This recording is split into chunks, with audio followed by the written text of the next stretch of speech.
أعرف منين إن أنا مع الشخص الغلط أو الشخص الصح؟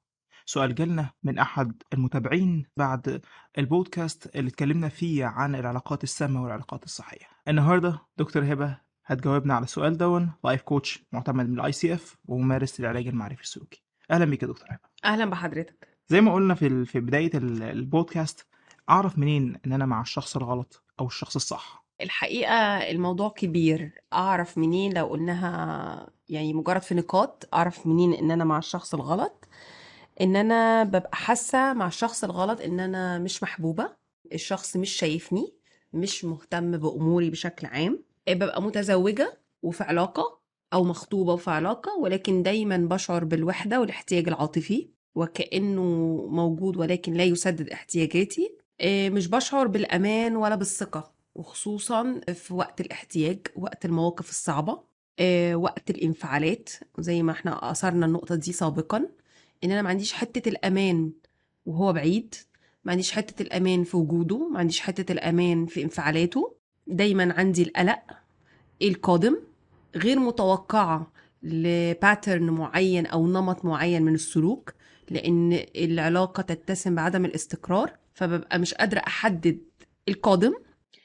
الحقيقة إن الحياة شكلا وموضوعا بتبقى صعبة، لكن الشخص ده وجوده معايا أو اقترانه بيا بيصعب الحياة أكتر عليا. طب ماذا لو الشخص دون بيدعي الحب وبيدعي إن هو مصدر الأمان؟ أرجع واثق في مشاعري في الأول والآخر، لأن أحيانا أشخاص من خلينا نسميهم الأشخاص الغلط اللي بيبقوا في حياتنا، ادعائيين زي ما حضرتك تفضلت وقلت، بيدعوا حاجات كتير. بس هو الأصل مشاعري بتقولي إيه، إحساسي العميق بيقولي إيه، المواقف بتقولي إيه. السهل قوي إن أنا أتكلم وأحب شفهي مم. كلام، ممكن أقول كلام في دقيقتين تلاتة، لكن تعالى نبرمج بقى الكلام ده الفعل، هتلاقيه هو هوا مختفي، هو مش متواجد في الحياة معايا أصلا، لكن مم. هو ممكن يكون كلامه معسول جدا، نوع من أنواع إن هو يجذبني، أو إن هو يبقى على هذه العلاقة، لأن طبعا ليه منافع كتير منها، ولكن الفعل هتلاقيه لا شيء. طيب ما هو ممكن يعمل إرباك لمشاعري، بمعنى إن أنا مبقاش متأكد. إزاي هنا ساعتها أثق في مشاعري والشخص دون بيتلاعب بمشاعري بشكل ما أو بآخر؟ أثق في مشاعري، لأن العلاقة الصحيحة أنا محتاجة أبقى فاهمة إن هي تتسم الاتسام الأول والأخير بالاستقرار، مم. وإن العلاقة دي تتسم بعدم الاستقرار. مم. بعض الأشخاص المتلاعبين أو الأشخاص الغلط اللي بيبقوا في حياتنا، هو بيمدني بالحب والاهتمام والمشاعر الدافئة، بس مم. إمتى؟ لما يشعر إن هو هيفقدني، وسرعان ما يرجع لنمطه الأصلي، اللي هو الجفاء وعدم الاهتمام وعدم الاكتراث لمشاعري واحتياجاتي. مم. فهو باترن بيمشي عليه. هي الفكرة، لو شخص حاليا بيسمعني وهو متلخبط، يسأل نفسه الباترن الأساسي، هل هو الاستقرار ولا هو عدم الاستقرار في العلاقة؟ يعني نقدر نقول إن المفتاح هو الاستقرار. طيب إيه العلامات التانية اللي ممكن تعرفني إن أنا مع الشخص الغلط؟ إيه، بيبقى عادة شخص اعتمادي، معتمد عليا، ان هو دايما بياخد من العلاقة، مش بيدي. واحنا عارفين ونعلم ان العلاقة الصحيحة هي علاقة أخذ وعطاء، مم. على قدم المساواة احنا الاتنين. هو لا يشاركني المسؤولية بأي شكل من الأشكال، ولو شارك برضو تبقى النمط بتاعها فيها عدم استقرار، وكأني ممكن يساعدني مرة أو يشاركني مرة و10 لأ. فبالتالي برمجة عقلي ما بتبقاش حاطة في الاعتبار، ما بتبقاش عارفة إن هو سند ليه، ما تبقاش حاطة أو قايلة إن هو ظهر ليه في المواقف الصعبة، مم. لان يعني كلما فكرت ان انا اعتمد عليه فهو بيخذلني، مم. هو غير متاح عاطفيا في اوقات الاحتياج، اوقات الحزن، اوقات الشدة في الحياة، هو غير متاح عاطفيا ليا، وهو شخص لا يبالي باحلامي او بدعمي باي شكل من الاشكال، ان انا مم. اكبر، بل بالعكس ممكن يبدو عليه علامات الغيرة وعلامات مم. التكسير، وبالذات تكسير دوائر الدعم بتاعي، علشان دايما ابقى شخص باحتياج ليه، احتياج واهي طبعا. مم. طيب ده ياخدنا لسؤال تاني، إيه هي مواصفات الشخص الصح؟ مواصفات الشخص الصح في نقاط واضحة.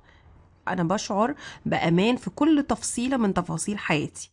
وزي ما وضحت سابقا ان الامان امان في مشاعري، امان في انفعالاته، امان مادي، امان في دعمه، امان في كل ما يحمله الكلمة الوجود، ان الشخص ده موجود بكل ما تحمله الكلمة، حتى لو هو كان بعيد، حتى لو هو كان شغله في اماكن بيقضي فيها وقت طويل، ولكن هو انا مستحضراه داخليا، فانا بشعر ان هو موجود معايا في كل لحظة.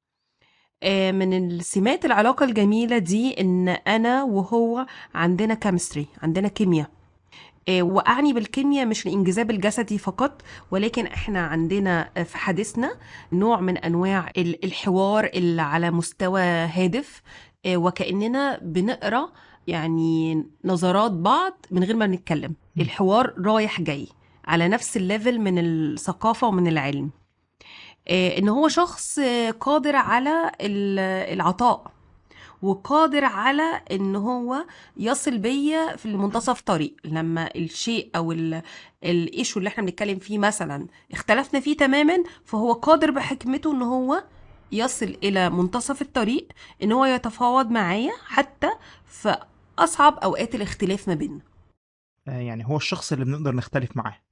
نختلف معاه من غير ما نقلب الترابيزة على بعض، ومن غير ما نطلع أعداء. احنا مم. متقبلين ان احنا مختلفين، ولكن بنصل لمنتصف الطريق، لان احنا مقدرين ان عمرنا ما هنبقى شبه بعض بنسبة 100%. من الصفات برضو اللي بتتسم بيها العلاقة دي ان هو شخص قادر على التعاطف، على قراءة الموقف.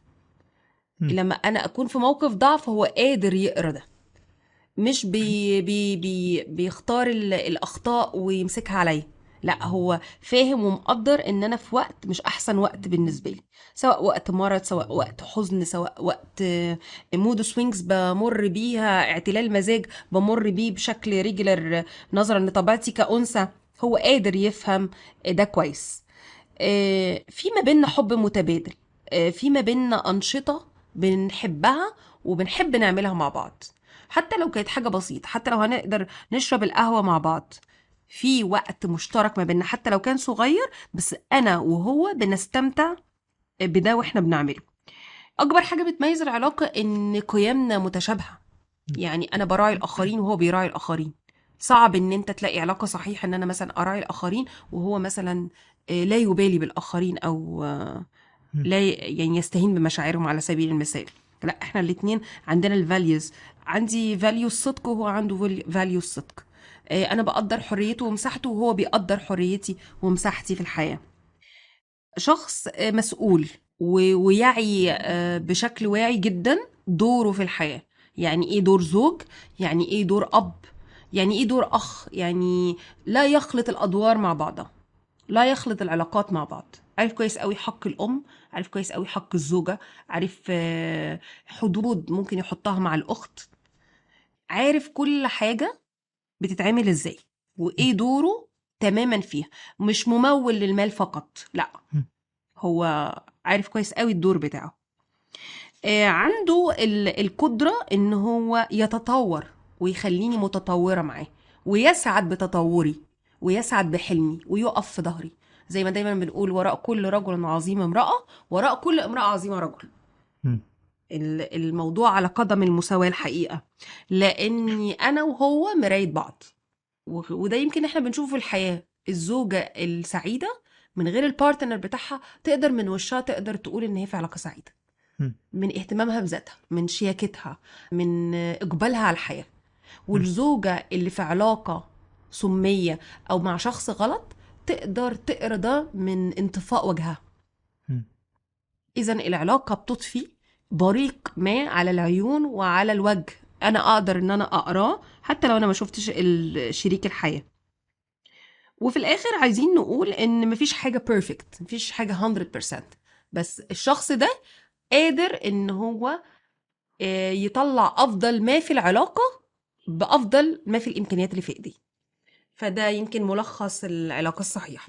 بنشكر حضرتك جدا يا دكتور هبة، وأتمنى نكون جاوبنا على أسئلة حضراتكم، ومستنينكم في أسئلة تانية في الكومنت تحت. شكرا جدا يا دكتور هبة. شكرا لحضرتك.